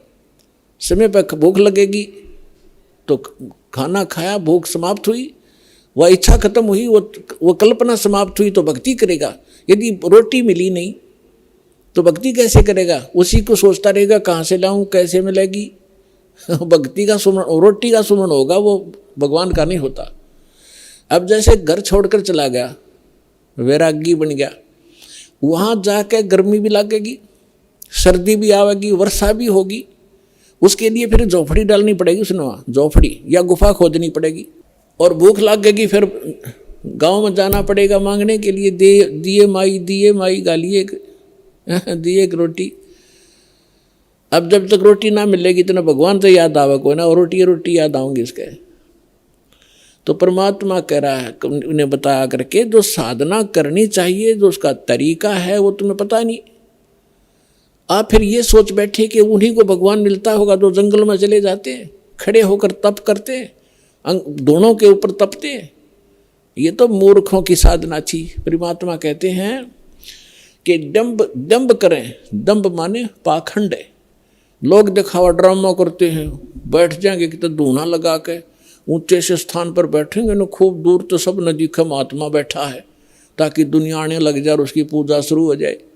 डंब करें डूंगर चढ़ें, डूंगर माने पहाड़ पर बैठ जाते हैं जाकर ये लोग नकली। डंब करें डूंगर चढ़ें अंतर झीनी झूल, और जग जाने बंदगी करें बोवें सूल बबूल। परमात्मा अपने सूक्ष्म वेद में कहते हैं कि दुनिया तो जनता तो सोचा ये भक्ति कर रहा है, बड़ा महापुरुष है, दूना लगा के बैठा है और कपड़े भी त्याग रखे के लंगोट बांध रखा है। और परमात्मा कहते हैं जग जाने बंदगी करे भक्ति करे यो बोवे सूल बबूल। तप से जो तपस्या वो करते, जैसे दुर्वासा ने खूब तपस्याएं की थी और क्या प्राप्ति की, अंगारे भर लिए अपने अंदर, तोब ये बकवाद सिद्धि की, वचन से किसी का नाश कर देना। अब दुर्वासा जी ने श्राप दे दिया बेमतलब बकवास का। अब उसने उसके बैड अकाउंट में लिख दिए वो 56 करोड़ मानस व्यक्ति उसने मार दिए वचन से, और वो उसके बैड अकाउंट में लिखे जाएंगे। जब ये कुत्ते की योनि माँ होगा दुर्वासा, इसके सिर में कीड़े पड़ेंगे, वो 56 करोड़ आत्माएं इसको खा रही होंगी। ये बाल यहाँ कहते तुमने उस दरगाह का मैल नहीं देखा और धर्मराज के तिल तिल का लिखा। तीनों यहाँ बता रहे हैं जग जाने बंदगी करे। परमात्मा कहते हैं ये बोवे सूल बबूल, इन्हें तो काटे बोली अपने भविष्य में, सिद्धि सिद्धि पा के किसी को बेनिफिट दे दिया, किसी को हानि दे दी, दोनों अपनी भक्ति अक्षीण करी, उधर से पाप इकट्ठे कर लिए। अब क्या बताना चाहते हैं परमात्मा कि घाटे बाद सब जग दुखिया। जैसे किसी को हानि होगी व्यवसाय के अंदर तो दुखी, स्वाभाविक दुखी है तो होगा, दुखी होगा। और जिसके घना बेनिफिट हो गया, जैसे किसी का 1 लाख का लाभ हो गया व्यवसाय में, वो 5 लाख का काम शुरू करेगा और 4 लाख लेगा कर्ज, फिर उसमें हो जा नुकसान। फिर वो कर्ज जो ले लिया नुकसान भी ना होया, काम चल पड़ा, कुछ दिन में वो मांगने वाले शुरू हो जाएंगे आने, उसने नींद आवे नहीं, कभी फैक्ट्री में हड़ताल होगी, कभी कुछ हो गया, वह समस्या हो रहेगी। कहते हैं यहाँ हानि हो जा तो दुखी और लाभ हो गया तो दुखी, घाटे बाद सब दुखिया। और के गृहस्थी बैरागी हो, अब बैरागी बनकर जंगल में जा बैठा, वहाँ भूख लगी, समस्या है गर्मी और सर्दी वर्षा, ओले पड़े सिर में, फोड़ दे सिर ने, उसके लिए झोंपड़ी डाली, फिर बर्तन भी लाया तो इधर से मांगे मूंगे गए, फिर वो सांग जोड़ लिया जो छोड़ कर गया था घर से। क्या फायदा है वहाँ जंगल में बैठने का, घर में समय पर टूक मिल रहा है, रोटी मिल रही है, खाओ और भजन करो, अपना काम भी करो, निर्वाह भी करो। तो ये वास्तविक तरीका यही था। इन नकलियों को देखकर हम सच्चाई हमें प्राप्त नहीं थी, हम भी ये सोचते रहे कि इन्हीं को भगवान मिलेगा, फिर भी हम छोटी मोटी अपनी राहत के लिए भगवान को याद करते रहते थे। वो भी तरीका ठीक नहीं था। कहते हैं घाटे बाद सब जग दुखिया के गृहस्थी बैरागी हो। और सुखदेव ने दुख के डर से गर्भ में माया त्यागी हो। अब माँ के गर्भ में बच्चे को अपना भविष्य का और पूर्व जन्म की सारी याद रहती है कि पिछले जन्म में मैंने क्या क्या गलतियाँ की, इतने मनुष्य जीवन मुझे मिले, मैंने कैसे बर्बाद कर दिए, संत पूरा मिला नहीं, साधना ठीक बनी नहीं, अटपट करके सिद्धियाँ प्राप्त करके अपना जीवन नाश किया, फिर 84 लाख योनियाँ भोगी मैंने। वो सारी इतिहास देखता रहता, पिछली बैकग्राउंड ट्रेलर चलता रहता है इसके आगे, अगला जीवन भी उसको दिखाई देता कि इसमें मेरे साथ क्या बनेगी। तो ये सोचता है कि हे भगवान अब के इस नरक से निकाल दाता, पीछे गलती हुई सो हुई, अब के गलती नहीं करूँगा, परम संत को खोजूंगा, केवल भक्ति करूँगा, आपकी याद करूँगा, पीछा छुटवाऊँगा, जन्म मरण का रोग कटवाऊँगा और केवल अपना निर्वाह के लिए अपना सिंपल वे से रहूँगा और निर्वाह के लिए काम भी करूँगा, लेकिन भक्ति अवश्य करूँगा, मूल उद्देश्य जानकर करूँगा, मुझे एक बार निकाल दो बात था। तो इसी बात को याद करके सुखदेव ऋषि जी ने 12 वर्ष तक गर्भ से बाहर नहीं आए। फिर ब्रह्मा विष्णु महेश यहाँ के व्यवस्थक हैं, इनको चिंता बनी, काल ने इनको प्रेरणा की, अंडरग्राउंड रूममेट उसके हाथ में है, इन्होंने मीटिंग की कि भी एक सुखदेव नाम के एक ऋषि है, एक बच्चा है गर्भ से बाहर नहीं आ रहा है, 12 वर्ष हो गए, ऐसे अगर ये मर्यादा हमारी खराब होगी तो बहनें 12-12 वर्ष तक बच्चों को गर्भ में रखने लगेंगी तो माँ दुखी हो जाएंगी। बच्चा तो 9 महीने मुश्किल से हो जाता है इन बहनों को, माताओं को गर्भ में रखना। तो उन्होंने सोचा भी चलो वो ऋषि आत्मा है, उससे प्रार्थना करते हैं, उसी को कहते हैं, उसको मनाते हैं। तीनों आ गए।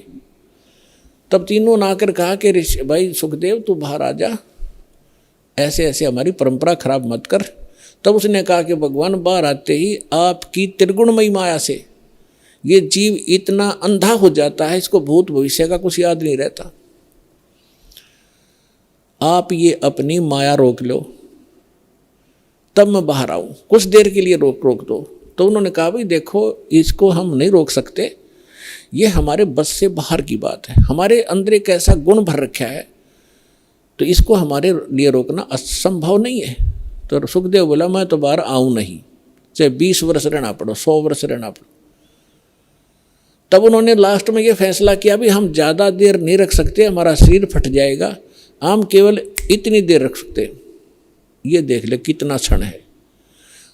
सुखदेव जी ने कहा कि आप इतना ही रख लो, देर रोक दो इसको।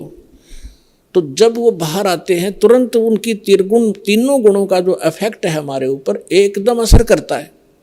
उस समय जब वो माँ के गर्भ से बाहर आया तो वो इतनी देर रोके, इतनी देर में बाहर आ गए, वो चले गए। अपने आत्माओं उसको इस दुख के डरते हैं, गर्भ में माया त्यागी कि मैं इस संसार के चक्कर में नहीं पड़ूंगा, अपना मोक्ष कराऊंगा। मोक्ष बालकों का खेल है। घर से उठ गया आकाश, पिछले संस्कार से उसमें इतनी सिद्धि थी आकाश में उड़ जाता था, आकाश में उड़ गया, आगे जाके धरती पर टेकना तो पड़ेगा, आकाश में कितने दिन रहेगा, रोटी भी खानी है, आगे नहाना धोना भी होता है, फिर वहाँ पृथ्वी पर फिर गिरा वापस। कहने का भाव ये है कि फिर इस पिछले पूर्व जन्म के भक्ति शक्ति से कुछ सिद्धियां आ जाती और उन सिद्धियों से हम ये मान बैठते हैं कि ये बड़ा महापुरुष है। सिद्धि तो इस प्राणी का सबसे बड़ा दुश्मन है। अरे इसके लिए ये, इसी के कारण ये सब ऋषि और महर्षि प्रसिद्ध हो रहे थे। अंत में आपने कथा बहुत बार सुनी है सुखदेव ऋषि की। ये ऋषि महर्षियों में जाता था, इसका बड़ा सत्कार करते थे, स्वर्ग लोक में जाता था, वहाँ भी इसको विशेष आसन दिया जाता था, बड़े महापुरुष हैं। एक दिन विष्णु लोक में चले गए। प्रत्येक डिस्ट्रिक्ट में और प्रत्येक प्रांत में गवर्नमेंट रेस्टोरेंट, गवर्नमेंट वो होते हैं, ये रेस्ट हाउस होते हैं, उसमें उच्च अधिकारी ही रुका करते हैं। तो ये सुखदेव प्रत्येक भगवानों की इन लोकों में, शिवलोक में, विष्णु लोक में, ब्रह्मा जी के लोक में, इंद्र के लोक में, इनके अपने अपने अलग से रेस्टोरेंट हैं जिसमें अधिकारी गण यानी देव लोग ही जाकर रुकते। तो ये पहुंच गया वहाँ पर सुखदेव ऋषि विष्णु जी के लोक में। उस रेस्ट हाउस में जाने लगा, सामने खड़ा था गेट कीपर, उसने रोक दिया, ऋषि जी रुको। कहाँ जी बोलो, आपका अपॉइंटमेंट लेटर दिखाओ, आप कौन हो, किस रैंक के हो। क्या मतलब कि आपका गुरु कौन है? कि मेरा कोई गुरु नहीं, मुझे गुरु की क्या आवश्यकता है, तो मेरे पास इतनी पावर है, ऐसी शक्ति है। बोला जी ऐसे नहीं, इस रेस्ट हाउस में वही आ सकता है जिसके पास ये, जिसका अपॉइंटमेंट हो रहा हो। और कहने का भाव यह है कि जो कोई अधिकारी हो, गुरु जिसने धारण कर रखा हो, और गुरु भी मान्यता प्राप्त हो, नकली गुरुओं से भी अलाउड नहीं आना, नकली गुरुओं के भक्ति करके गुरुओं से। तो ऋषि उस सुखदेव ने काफ़ी उनके साथ जख मारा, लेकिन उन्होंने फाइनल कर दिया कि नहीं, विष्णु जी का आदेश है। तब ऋषि ने सोचा था, सुखदेव ऋषि ने, कि विष्णु जी बड़े खुश होंगे मेरे तय, मैं ऐसी भक्ति की हुई है और वो भगत बछल है। तो सुखदेव ऋषि ने कहा कि विष्णु जी से बात कराओ मेरी, तुम मुझे क्यों नहीं जाने दे रहे हो। तो वो पहरेदार गए विष्णु जी के पास, बाकी वहीं खड़ा रहा एक दो, कि भगवान ऐसे एक ऋषि आए हैं, सुखदेव नाम बता रहा है, और वो जिद कर रहा है इस स्वर्ग के अंदर रेस्टोरेंट में जाने का, रेस्ट हाउस के अंदर जाने की। तो विष्णु जी ने पूछा फिर आपने मना क्यों किया? कि उन्होंने बताया कि उनका गुरु नहीं है, कोई निगुरे हैं, वो अधिकारी नहीं, और आपका आदेश है कि जो निगुरा व्यक्ति हो जिसका गुरु नहीं हो इसमें अलाउड नहीं है। आदेश दो भगवान, क्या आदेश आपका? कि बिल्कुल ठीक है, नहीं जाना चाहिए। अब वो जिद कर रहा है कि मैं भगवान से बात करके ही वापस जाऊंगा, नहीं तो यहीं बैठूंगा। तो भगवान विष्णु ने आए बाहर। अब ऋषि जी ने सोचा तो यूं था कि विष्णु जी बड़ी शाबाशी देंगे मेरे को, और ये सोच रहा था कि ये पहरेदार गेट कीपर ये मुझे जानबूझ कर हरास कर रहे हैं। विष्णु जी तो आते मुझे सीने से लगाएंगे, भगत वत्सल भगवान हैं, सतो गुणी हैं। जब भगवान विष्णु ने आकर पूछा कि ऋषि जी क्या वाद विवाद है तुम्हारा, यहाँ कैसे आए आप, तो आधा फ्यूज तो वहीं हो गया भगवान के चेहरे को देखकर कि आज ठीक ढंग से बोल नहीं रहे। तब ऋषि ने कहा कि सुखदेव ने जी मैं ऐसे ऐसे, सुखदेव नाम है मेरा, और मैं रेस्ट हाउस में इस रेस्टोरेंट में जाना चाहूँ था स्वर्ग में, इन्होंने मना कर दिया जाना, इन्होंने मुझे रोक दिया। तो भगवान विष्णु ने उन्हीं के सामने पूछा पहरेदारों से, भी क्यों रोक दिया आपने ऋषि जी को? पहरेदारों ने बताया कि आपका आदेश है, जिनका गुरु नहीं है, मान्यता प्राप्त गुरु, वो इस आपके रेस्टोरेंट यानी इस आपके स्वर्ग में अलाउड नहीं है। तब विष्णु जी ने पूछा क्यों ऋषि जी, आपका कोई गुरु नहीं? अक नहीं जी। सुखदेव बोले नहीं मेरा कोई गुरु नहीं, कि जाइए आप यहाँ से और गुरु बना कर आइए यहाँ पर। अपने आत्माओं देखो, सूक्ष्म वेद से ज्ञान से आपको पता चलेगा, सूक्ष्म वेद से, ये तत्व ज्ञान से। अब देखो अभी तक हम क्या देखा करते, दास ने खूब देखा, जिन्होंने लाल कपड़े पहन लिए और कोई गुरु पद प्राप्त कर लिया, घर त्याग दिया, सन्यास हो गए, ब्रह्मचारी हो गए, तो वो ये सोचा करते गृहस्थी तो एक नेग्लेक्टेड आदमी है। उनको ये जैसे पहले शूद्रों को सोचा करते थे, इनकी ऐसी दृष्टि थी इन ऋषियों की कि गृहस्थी तो एक वैसे रिजेक्टेड आदमी होता है, आदरणीय नहीं होता।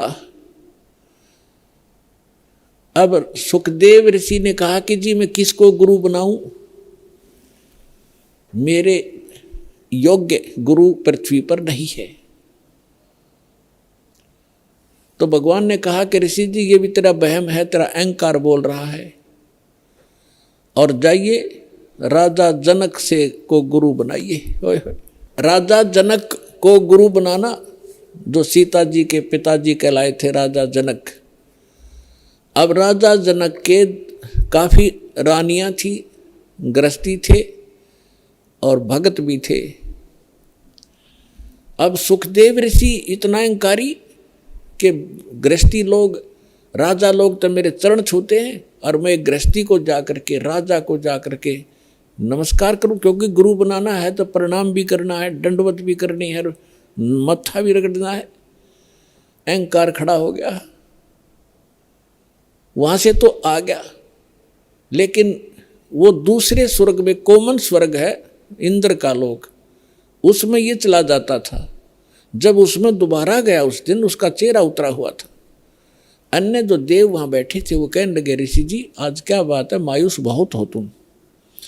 तब ऋषि ने कहा कि ऐसे ऐसे मैं विष्णु जी के लोक में गया था, भगवान ने मुझे स्वर्ग में प्रवेश करने से मना कर दिया। तो जितने भी वहाँ बुद्धिमान भगत संत महात्मा बैठे थे, ऋषि और देव, वो कहने लगे ये बात दची नहीं, सुखदेव आपकी बात हमारे गले नहीं उतर रही कि भगवान विष्णु और आपको ऐसे अनादर किया आपका, नहीं कोई बात बता गलती क्या है। तब उसने बताया कि भगवान ने कहा कि तू गुरु नहीं बना रखा, इसलिए आप यहाँ रहने के अधिकारी नहीं हो। तब उन महापुरुषों ने जो वहाँ बैठे थे बुद्धिमान, उन्होंने कहा कि सुखदेव आपका कोई गुरु नहीं है? कि नहीं मेरा कोई गुरु नहीं है। धिक्कार है तेरे जन्म को। सभी ने एक स्वर में बोला जो बुद्धिमान होते, क्या करेगा तू इस मिट्टी का, ये बैटरी चार्ज है तेरी, कुछ दिनों में खत्म हो जाएंगी ये सब सिद्धियाँ, और कीड़े मकोड़े की पशुओं की योनि में जाएगा, गधा बनेगा, गुरु धारण करना पड़ेगा। और फिर दूसरा भगवान ने कह दिया, फिर अग्रम अग्रम कैसी, भले आदमी जब भगवान विष्णु ने कह दिया उसको, तो उसी को तुम भगवान मानते हो, तो उसी ने कह दिया गुरु बना, और फिर भी तेरे अंदर ये अगर मगर है तो काहे का तो ऋषि है। तब वहां क्या कहता है वो, भाई राजा जनक गृहस्थी भाई, कैसे शीस निभाऊं जाई। सुखदेव बोले ज्ञान विवेका, हम स्त्री का मुख नहीं देखा। देख कहाँ अड़गी काल की आंट, अड़ंगा कहाँ डालिया उसने, कि राजा जनक गृहस्थी भाई और कैसे शीश निभाऊं जाई।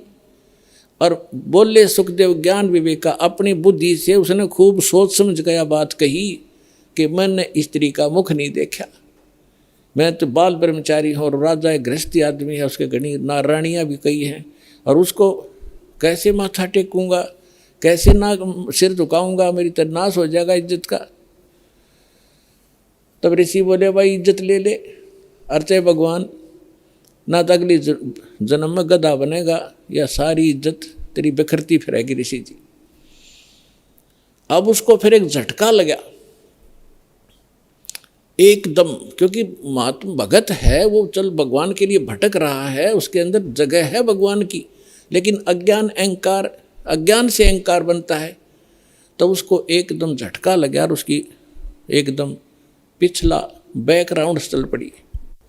उसको थोड़ी सी झलक दिखाई दी कि एक समय ये सुखदेव ऋषि 84 लाख योनियों भोग रहा था, गधे की योनि में भटक रहा जन्मा था और अंधा हो गया। कुम्हार ने उसको त्याग दिया, जंगल में चला जा रहा था, एक पगडंडी पे अटकल सी लगाता हुआ। आगे जाके एक नाला था थोड़ा सा 2.5-3-4 फुट का, लोग उस पे उसके ऊपर से कूद जाते थे और उसको कदम रख जाते थे आगे पीछे, ऐसे कोई इक्का दुक्का जाता था उस रास्ते से। तो सुखदेव यानी उस गधे अंधे ने वो दिखा नहीं नाला और उस नाले में फंस गया, आगे मुंह टिक गया, पीछे तो बैक लाग गई। अब कोई इक्का दुक्का व्यक्ति वहाँ उस रास्ते जाता था, दिन में 2-3 दिन में एक आध, वो निकाल नहीं सका उसको। उसके कमर पे पैर रखे व्यक्ति और पुली बना ली, पार होने लगे उसके ऊपर से। तो उसको वो घटना याद आई और 10-15 दिन हफ्ते 10 दिन वो भूखा प्यासा वहाँ मरा। वो उसके सामने वो चक्कर काटने लगी वो घटना। तब राजा जनक से जाकर दीक्षा ली। ये लंबी कहानी है, फिर कब बताएंगे। तो यहाँ परमात्मा कहते हैं भाई घाटे बाधे सब जग दुखिया, के गृहस्थी बैरागी हो। सुखदेव ने दुख के डर से गर्भ में माया त्यागी हो, गर्भ में माया त्यागी हो। अब यहाँ तो ये बताना चाहा है कि तुम तो इस छोटे मोटे सुख को ही मान रहे हो, और उस महापुरुष ने तो गर्भ में पता लग गया था भयंकर दुख होगा मेरे ऊपर, और उसने गर्भ भी त्याग दिया, परमात्मा के लिए भटक भी रहा था। फिर वो अहंकार हो गया उसके अंदर और कुछ नहीं बनना था। जो भी थोड़ा बहुत उसको प्राप्त होना था, राजा जनक से उपदेश लेकर विष्णु तक की भक्ति की उसने। अब क्या बताते हैं परमात्मा कि इन साधनाओं से और इनके ज्ञान से आपको पता भी लग गया, तो समाधान कंप्लीट ना होने से फिर दुख ज्यों का त्यों। और जो हम साधना बताने जा रहे हैं, इसके करने से ये रोग कटेगा, सदा के लिए सुख होगा। सुखदेव ने 84 भुगती बना पजावे खरवो, तेरी क्या बुनियाद पुरानी तू पेंडा पंथ पकड़वो। क्या बताना चाहते हैं भगवान कि सुखदेव ऋषि ने 84 भुगती, 84 लाख योनियों में कष्ट उठाए ऐसे महापुरुष ने, और बिना पुजावे खरवो, खर माने गधा, पुजाओ माने कुम्हार के उस सिस्टम पर। और तेरी क्या बुनियाद पुरानी तू पेंडा पंथ पकड़वो, कि अब तेरा क्या औकात है। जब इसे ऋषियां की विरन मट्टी हुई साधना के करने से, अब हम जो पेंडा मार्ग पंथ, जो वे ऑफ वर्शिप, पूजा का मार्ग तुझे बता रहे, इसको ग्रहण करो, इससे लाभ होगा। फिर क्या बताते हैं कि जंगम दुखिया जोगी दुखिया, तपस्वी को दुख दूना हो, आशा तृष्णा सब में व्यापे, कोई महल ना सुनो हो, कोई महल ना सुना हो। जंगम दुखिया, योगी दुखिया, तपस्वी को दुख दूना हो। तपस्वी क्या करता है, एक जन्म में घोर तप करता है, अगले जन्म में राजा बनता है, तप से राज राज मदमानम, और जन्म तीसरे शुक्र सवानम, अगले जन्म में गधा बनता है राजा तीसरे जन्म में। एक पहले जन्म में तप किया, शरीर खूब दुखी किया, अगले जन्म में राजा बन गया, राजा महादुखी होता है, सपने में सुख नहीं होता यहाँ के राजा को। अब आपको बता ही दिया। कहते हैं तपस्वी को दुख दूना हो, पहले तपस्या करने में दुख, और फिर राज करे, सपने में भी नींद नहीं आती, रात को भी नींद नहीं आती, गुटी ला के पड़े रात में राजा, ये छोटे मोटे सुख। अगले दिन में गधे की योनि में जाएगा तीसरे, तप से राज राज मदमानम, और जन्म तीसरे शुक्र सवानम, कुत्ता और गधा बनता है। ये दुर्वासा की कथा आपको सुना दी, उसने हजारों वर्ष तप किया, ये डले डोए, ये प्राप्ति की, नाशकरण की साधना कर ली। इसी प्रकार फिर बताते हैं कि साच कहूँ तो जग नहीं माने, पर झूठ कही ना जाई हो। ये ब्रह्मा विष्णु शिव जी दुखिया, जिन ये राह चलाई हो, जिसने यहाँ इस जन्म पालन और मृत्यु का जो ये मार्ग चला रखा है, ये तीनों दुखिया। फिर क्या बताते हैं कि भूपति दुखिया, यानी पूरी पृथ्वी का शासक भी दुखिया, सुरपति दुखिया, भूपति दुखिया। सुरपति इंद्र वो महादुखी, और रंक दुखी बपरीती हो, और गरीब आदमी तो वैसे स्वाभाविक दुखी, रंक दुखी बपरीती हो। ये तो या तो रीत है कि गरीब वही दुखी रहे, सारी आपदाएं गरीब आया करती हैं। जो सत भक्ति नहीं करता, जो सत भक्ति नहीं करता गरीब, और जब भक्ति सही मिल जाती है, कबीर साहब कहते हैं, कहें कबीर और सब दुखिया, एक संत सुखी मन जीती हो, संत सुखी मन जीती हो। संत हो, परम भक्त हो, परम संत से दीक्षा लेकर के, और फिर जैसे संत बताते हैं, जो परम संत होगा, सतगुरु मिले तो इच्छा मेटे, पद मिल पदे समाना, चल हंसा उस लोक पठाऊं, जो आदि अमर अस्थाना। अब क्या बताते हैं कि सतगुरु मिलेंगे तो यहाँ की इच्छाएं समाप्त करवाओगे सबसे पहले, कि किसके लिए तू सारा जीवन नष्ट कर रहा है, इन कोठी और बंगलों के लिए। एक मिनट में मृत्यु हो जाती है, जोड़ा जाड़ा सारा छोड़कर गधा बनकर घूम रहा होता है। तो कहते हैं जब संत वो भक्त सुखी होगा, जो इस तत्व ज्ञान के आधार से अपना जीवन सफर तय करेगा, और कोई इस पृथ्वी पर सुखी नहीं हो सकता।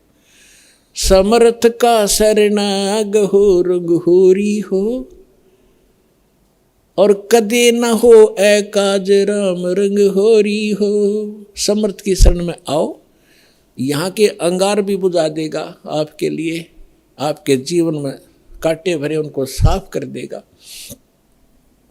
और आपको यहाँ भी सुख देंगे, सतलोक में ले जाएंगे, आपका पूर्ण मोक्ष कराएंगे।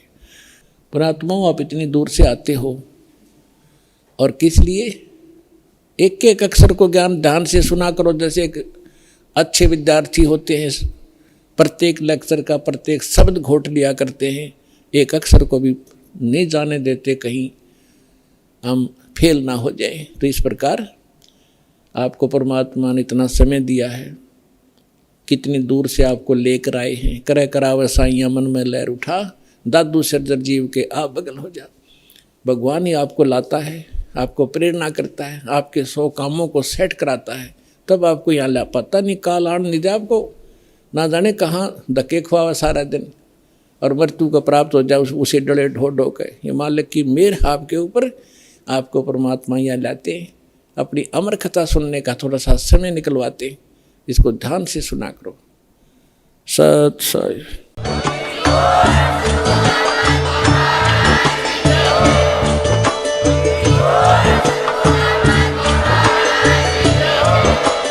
आप सुन रहे थे जगत गुरु तत्वदर्शी संत रामपाल जी महाराज जी के मंगल प्रवचन। अधिक जानकारी के लिए विजिट कीजिए हमारी वेबसाइट www.jagatgururampalji.org। संत रामपाल जी महाराज जी के शुभ आशीर्वाद से पूरे विश्व भर में 500 से भी ज्यादा नाम दीक्षा केंद्र हैं, जिन पर संत रामपाल जी महाराज जी द्वारा ऑनलाइन निशुल्क नाम दीक्षा दी जा रही है। अपने नजदीकी नाम दीक्षा केंद्र का पता करने के लिए संपर्क करें 8222880541।